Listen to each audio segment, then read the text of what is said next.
What is going on in the real estate market in June 2020? We've been on quarantine for 3 months and the economy came to a stop. But we want to know what's happening with the real estate market. In this video, we're going to cover the Garden District in Baton Rouge, Zeeland Place, Westdale Heights, and Capitol Heights. Let's take a look.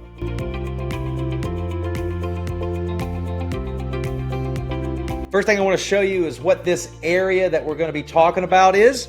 You'll see Garden District, Zeeland Street, all in the pink area is what we're going to be showing in this report today. So first, in this chart, we're going to look at the average sales price over a 3-year period.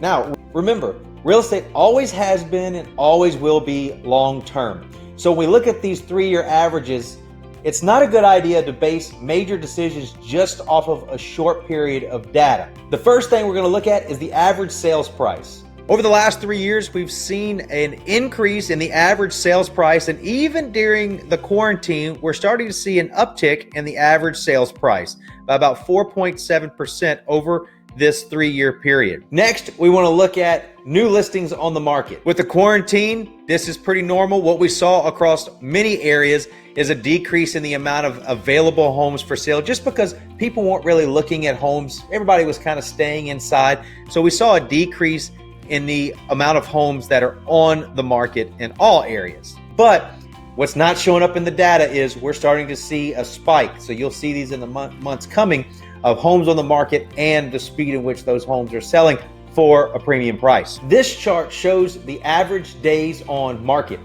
The reason why this is important, if you or a friend or a family member is thinking about selling their home, you need to know how much lead time you need before you may actually get an offer.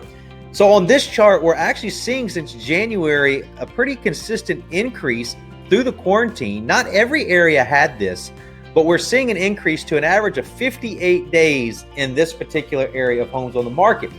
So if you're thinking of selling, you need 58 days on average before you get an offer, and then an additional 30 or 45 days during the pending process. So about 90 to 100 days is probably what you need to plan for if you're thinking about selling your home. If not, just a good number to have. This next chart is called month supply, which all it means is that, is it a seller's market or a buyer's market? If we look over here in the left-hand column, you're going to see numbers like 3.5, 4, 5, 5.5. Anything under 6 is considered a seller's market.